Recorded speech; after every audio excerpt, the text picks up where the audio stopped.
Você pode até não acreditar no que vou dizer agora, mas a verdade é simples e brutal, e a pobreza não é falta de dinheiro, é falta de consciência. Sim, você ouviu certo. Eu descobri que o dinheiro que me faltava não estava no mundo, estava dentro da minha mente. Por anos, vivi como um escravo moderno, trabalhando demais, sonhando pouco e acreditando que a escassez era o meu destino. Mas tudo mudou quando eu compreendi uma lei espiritual e mental que poucos ousam entender: a mente cria a riqueza antes que o bolso a receba. E é sobre isso que eu quero falar com você. Fica comigo até o fim, porque se você aplicar o que vai ouvir aqui, poderá dizer o mesmo que eu disse: nunca mais fiquei sem dinheiro. Você já trabalhou até a exaustão e, mesmo assim, no final do mês tudo escorre pelos dedos? Já se pegou repetindo frases como: a dinheiro é difícil, eu não nasci para isso, ou a quem nasceu pobre morre pobre? Eu sei exatamente como isso dói, porque vivi assim. Por anos fui prisioneiro de uma crença, que eu achava que a pobreza era algo que me fora dado, uma sentença inevitável. Até que, num dia comum, com uma conta atrasada na mão, eu caí de joelhos e disse com toda a sinceridade que me restava: e Deus, eu não aceito mais viver assim. Foi aí que eu vi, lá no fundo do meu espírito, que eu não nasci para mendigar o pão, mas para manifestar o reino, e naquele instante compreendi que a pobreza não era espiritual, era mental. Essa descoberta muda tudo porque expõe uma lei simples e implacável, e a vida responde primeiro ao que você acredita sobre si mesmo, depois ao que você faz. Não é o salário que determina sua prosperidade, é sua identidade. Vi pessoas ganhando 3 mil prosperarem e outras ganhando 10 mil viverem no limite. A diferença não está no número na conta, está no padrão mental que cada um alimenta diariamente. Pense comigo, quantas vezes você já tentou apertar os gastos e achou que isso resolveria tudo, apenas para, no fim do mês, sentir o mesmo aperto e a mesma culpa? Cortar o café, cancelar a assinatura, economizar onde dá, isso ajuda. Claro, mas não muda o que você repete na sua cabeça desde criança. Se você continua se vendo como aquele que sempre falta, a sua alma vai obedecer essa crença. Mente acredita, corpo responde, e a vida confirma. Há medos que corroem antes mesmo da ação, e medo de fracassar, medo de tentar algo novo, medo de ser rejeitado. Esses medos não são apenas sentimentos, são programações que travam decisões, geram procrastinação e transformam escolhas simples em impasses gigantes. Napoleão Hill identificou essas forças destrutivas, e eu vi como elas agiam em mim: e dúvida que paralisa, medo que engessa e procrastinação que enterra sonhos. Hoje sabemos, e a pesquisa confirma, que atitudes e crenças sobre dinheiro impactam diretamente o comportamento financeiro. Estudos sobre a money atitudes e sobre mentalidade financeira mostram que quem tem crenças mais positivas e maior consciência financeira tende a ter comportamentos mais saudáveis, planejamento, menos endividamento e mais resiliência em crises. Há pesquisas que ligam a atitude positiva com melhores práticas financeiras e bem-estar financeiro. Em outras palavras, reprogramar o seu discurso interno não é misticismo, é agir sobre um fator psicológico real que influencia decisões e resultados. Como aplicar isso, de forma prática, na sua vida hoje? Não é complicado, mas exige disciplina e honestidade. Primeiro, pare de alimentar frases que o enfraquecem. Durante 21 dias, eu mesmo fiz isso. Repita de manhã, com convicção, uma declaração que mude sua identidade: sou abençoado. Minha mente é próspera. O dinheiro chega a mim como recompensa pelo meu valor e serviço. Eu repeti isso todos os dias, e aos poucos, portas começaram a se abrir, e ideias, pessoas certas, oportunidades, não por mágica, mas porque minhas decisões passaram a alinhar-se com uma visão nova.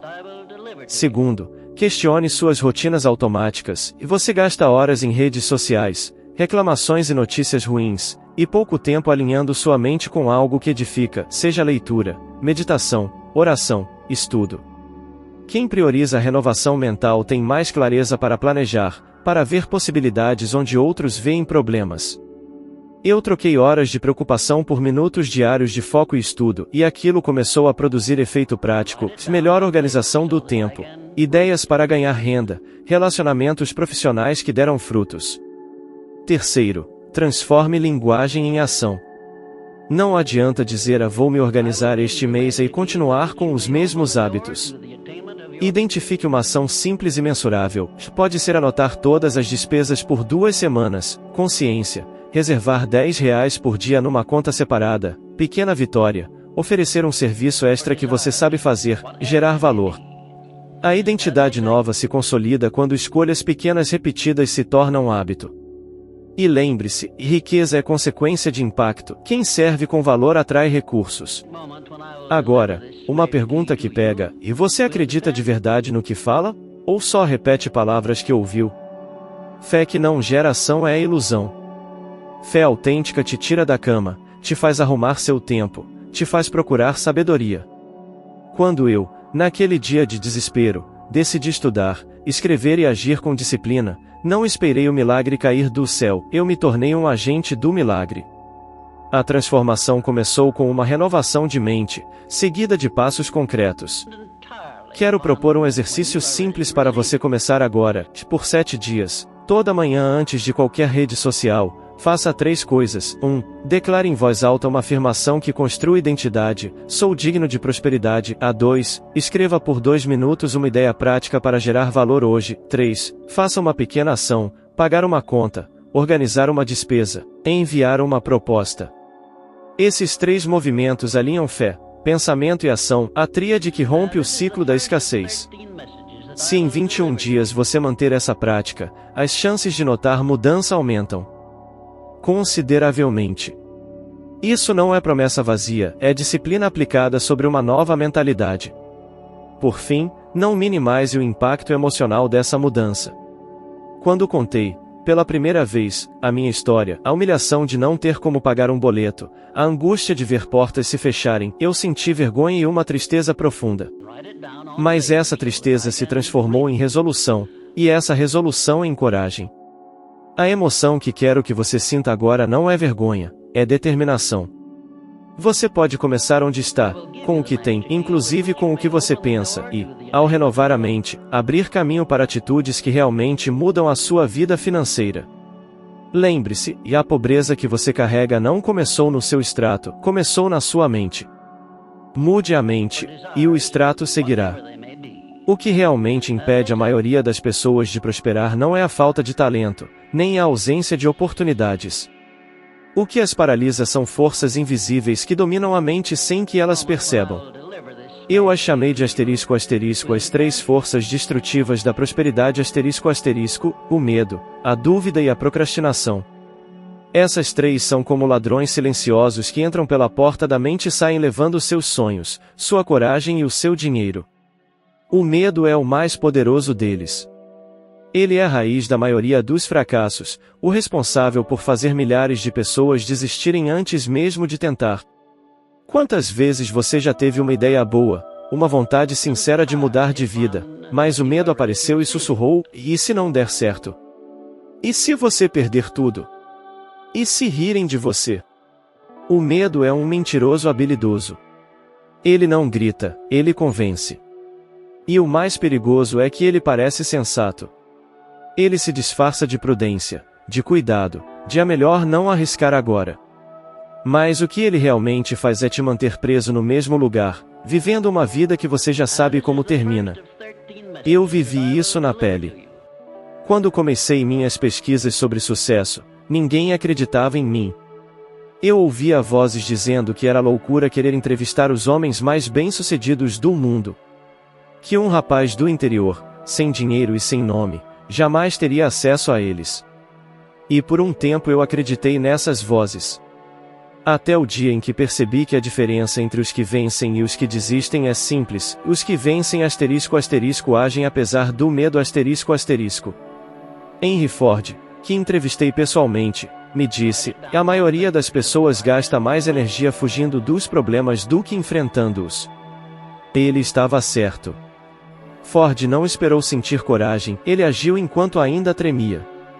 E foi assim que construiu um império. A dúvida é a irmã mais velha do medo. Ela é mais sutil, mais educada, mas igualmente destrutiva. A dúvida não te impede de sonhar, ela te impede de acreditar que é possível. Ela faz você se encher de planos e não colocar nenhum em prática. Faz você se comparar, achar que os outros são mais inteligentes, mais sortudos, mais preparados. E o mais cruel da dúvida é que ela se alimenta da sua história. Ela vai te lembrar de cada vez que algo deu errado, de cada promessa que não se cumpriu, de cada erro que você cometeu. Ela quer que você olhe para o passado, para que nunca enxergue o futuro. Você já reparou como a dúvida sempre aparece quando você está prestes a crescer? É como se algo dentro de você dissesse: cuidado, é perigoso sair dessa zona de conforto. A ciência moderna confirma isso. O cérebro humano foi programado para evitar riscos, mesmo que esses riscos sejam oportunidades disfarçadas. Pesquisas em neurociência mostram que, quando sentimos medo ou incerteza, o cérebro ativa a amígdala, uma região responsável por respostas de fuga e defesa. Em outras palavras, a sua mente reage a uma mudança financeira como se fosse um ataque físico. E por isso você volta para o que é familiar, mesmo que o familiar doa. E aí entra o terceiro inimigo, e a procrastinação. Esse é o mais sorrateiro de todos, porque ele não parece malvado. Ele vem disfarçado de descanso, de amanhã eu começo, de agora não é o momento certo. Ele é o ladrão dos sonhos silenciosos. A procrastinação rouba a juventude de quem espera demais. Você já percebeu quantas pessoas dizem um dia eu vou e esse dia nunca chega? Elas estão sempre se preparando, sempre a quase prontas, mas nunca começam. E o pior é que, quanto mais esperam, mais perdem a fé em si mesmas. Eu aprendi, com os anos, que o universo recompensa a ação, não a intenção. A fé sem obras é morta, e o sonho sem movimento é só fantasia. Durante um período difícil da minha vida, quando enfrentei rejeições e fracassos consecutivos, percebi que a única forma de vencer a paralisia era agir rápido, antes que o medo tivesse tempo de argumentar. Eu me impus uma disciplina simples: se uma ideia surgisse e eu sentisse medo, essa seria a primeira coisa que eu faria no dia.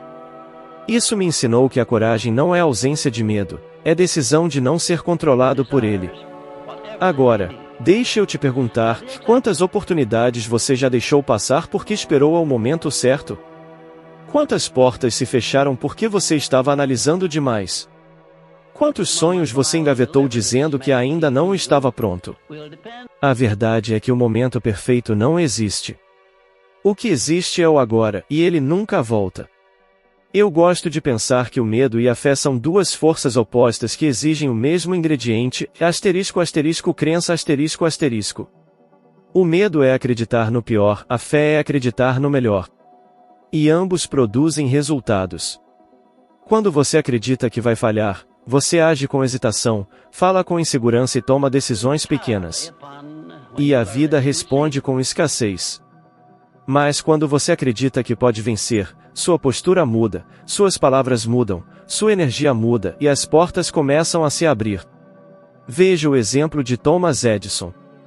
Quando o entrevistei, ele me disse que falhou mais de 1000 vezes antes de inventar a lâmpada. Eu perguntei: Sr. Edison, como o senhor conseguiu continuar tentando depois de tantas falhas?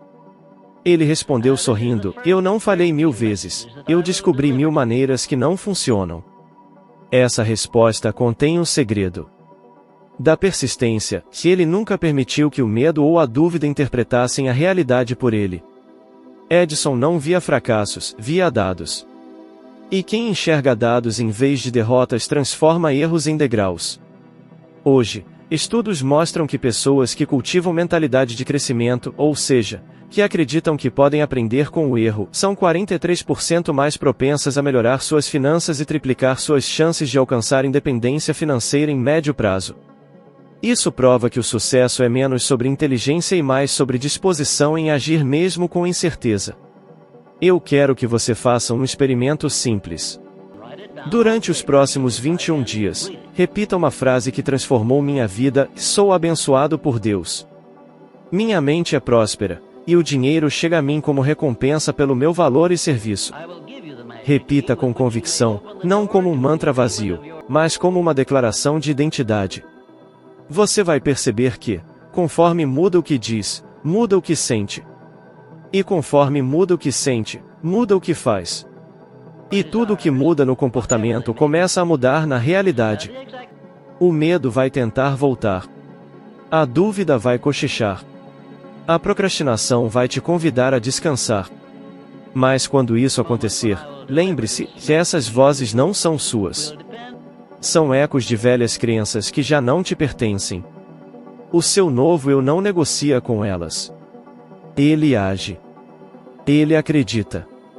Ele serve. Você não foi criado para viver com medo de faltar.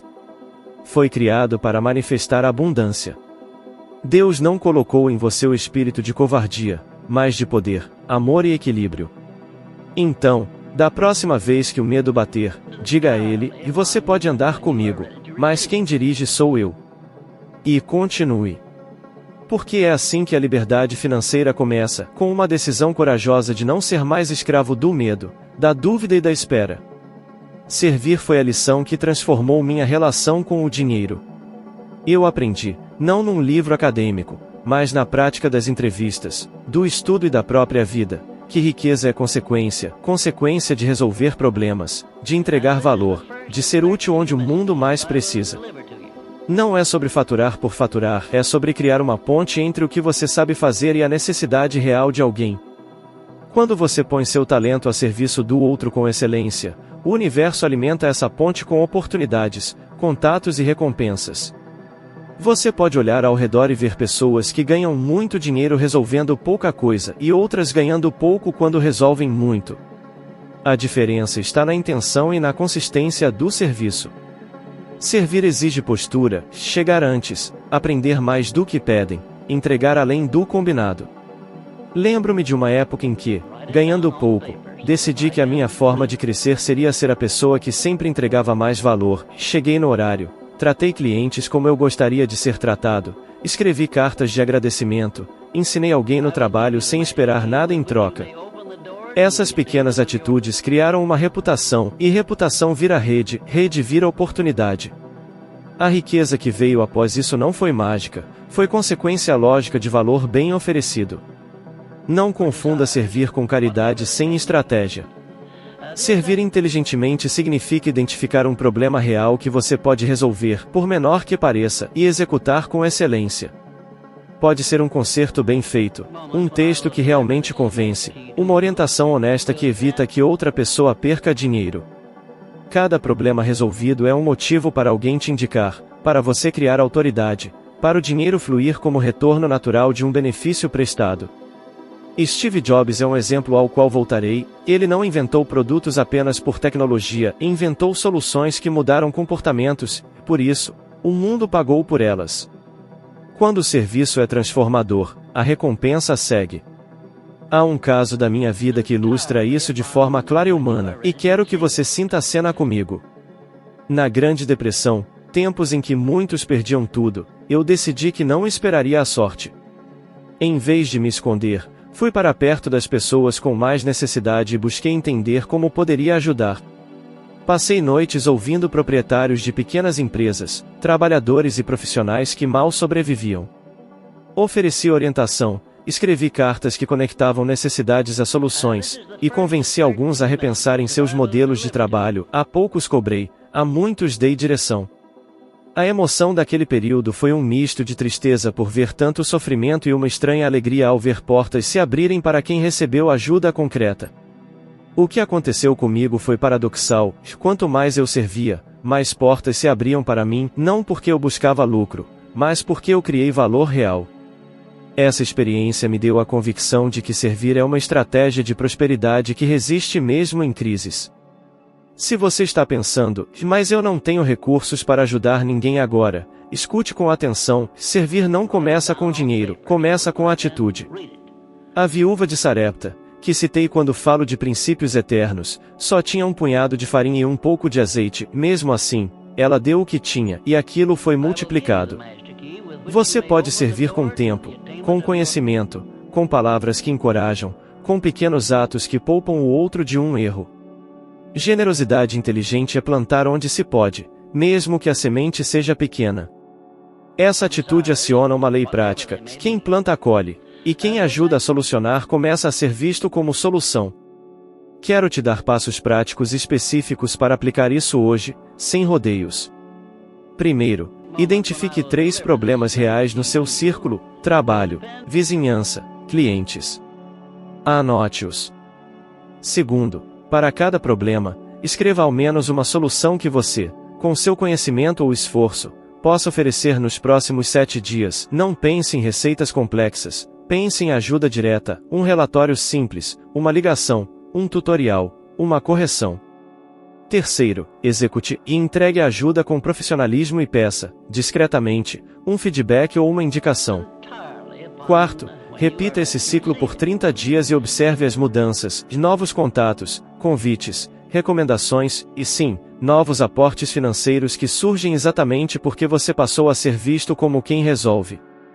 Não omito a ciência aqui, que pesquisas em psicologia social mostram que comportamento pró-social aumenta a confiança interpessoal e abre portas econômicas. Quando as pessoas percebem que você lhes agrega valor, elas reciprocamente criam oportunidades para você. Não vou citar números aqui porque o que interessa é que o princípio funciona hoje como funcionou no meu tempo e ajudar gera retorno. E quando isso se repete, cria-se um círculo virtuoso, sua reputação cresce, seu impacto aumenta, e a abundância financeira acompanha. Agora, um pequeno desafio que proponho a você, porque desafios geram transformação, e nos próximos 7 dias, faça algo deliberado para servir alguém fora da sua zona óbvia de conforto. Pode ser ensinar uma habilidade, revisar o plano de negócios de um conhecido, doar tempo para uma causa local ou simplesmente resolver um problema prático para um cliente. Registre a ação e a reação. No final da semana, analise e houve ganho de confiança, uma indicação, uma abertura?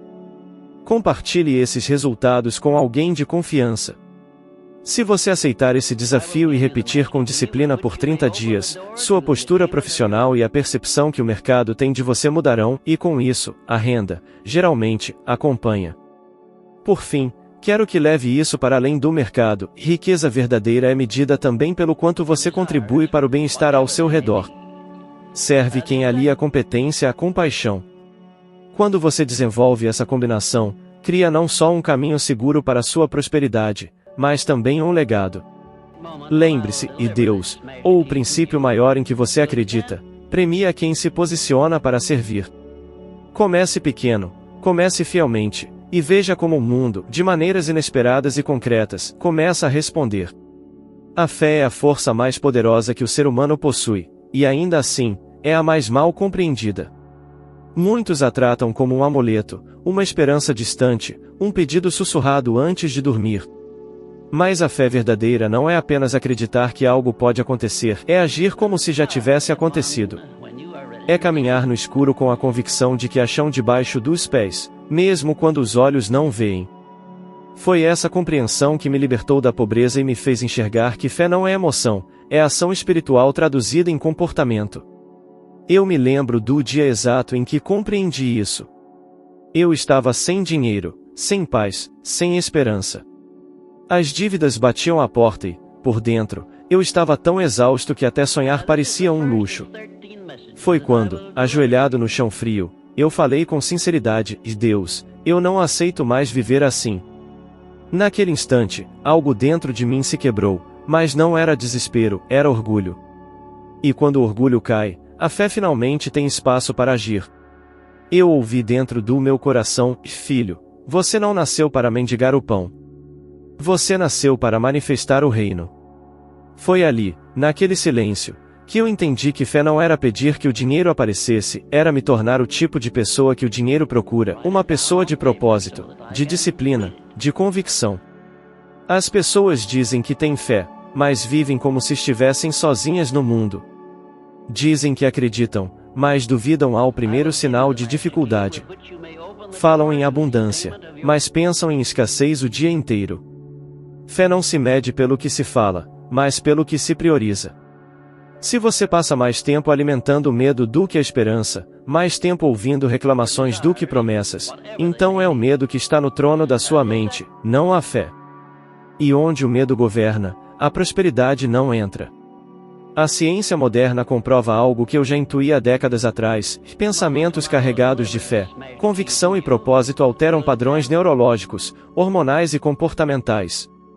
Quando uma pessoa acredita genuinamente que é capaz de transformar sua realidade, o cérebro ativa áreas ligadas à tomada de decisão e à resiliência, reduz o cortisol, o hormônio do estresse, e aumenta a dopamina, responsável pela motivação. Em outras palavras, fé não é um sentimento místico, é uma força bioespiritual que reorganiza corpo, mente e energia para produzir resultados coerentes com a crença. Mas existe um ponto crucial: fé que não gera movimento é ilusão. Muita gente se diz de fé, mas vive paralisada, esperando um milagre cair do céu. Quando você acredita de verdade, você se levanta, você planeja, você organiza. Você não fica esperando que as portas se abram, você constrói a chave. Fé é ativa. Ela acorda cedo, trabalha com propósito, fala com confiança. A fé verdadeira muda o tom da voz, muda o jeito de andar, muda a forma de reagir às dificuldades. Há uma diferença brutal entre dizer a Deus vai me ajudar e viver como quem sabe que Deus já está ajudando. A primeira frase vem da carência, a segunda vem da convicção. Quando a fé amadurece, ela te empurra para a ação. É o que eu chamo de fé aplicada. É quando você mistura a crença com disciplina, oração com execução, esperança com estratégia. Eu apliquei isso na minha própria vida e vi resultados concretos. Cada vez que dei um passo, mesmo sem garantia, algo se movia do outro lado. Não porque o universo estivesse me devendo algo, mas porque a ação é a linguagem da fé. Você já percebeu que a maioria das pessoas ora pedindo, mas raramente agradece antes de receber? O segredo está aí. A fé agradece antes do resultado porque sabe que o resultado é inevitável. Quando você começa a orar com gratidão, em vez de desespero, muda o campo da sua energia, muda o jeito que você pensa e, consequentemente, muda as suas decisões. Eu costumava terminar meus dias dizendo: Senhor, obrigado pelo que virá, mesmo que eu ainda não veja. E de alguma forma, as ideias certas vinham, as pessoas certas apareciam, as oportunidades começavam a surgir. Lembro de uma história que vivi certa vez ao visitar um amigo que perderá tudo. Ele me disse, e riu: eu orei tanto, e nada aconteceu. E eu respondi: você orou, mas acreditou? Porque fé sem crença profunda é só barulho espiritual. Ele ficou em silêncio e, semanas depois, me escreveu dizendo que decidiu levantar-se todos os dias e agir como quem já estava reerguendo sua vida. Em poucos meses, sua situação financeira começou a se transformar. Ele não esperou sentir fé, ele viveu como se já a tivesse. E é exatamente assim que a fé funciona: ela não espera o vento mudar, ela ajusta as velas. Agora pense comigo: você diz que quer prosperar, mas o que tem plantado hoje para colher amanhã? Você diz que acredita em abundância, mas continua falando de falta, de dívida, de escassez. O que sai da sua boca é o espelho do que vive na sua mente.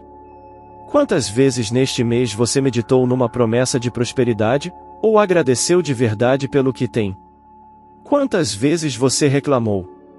Porque o mesmo tempo que se usa para reclamar é o tempo que se poderia usar para criar.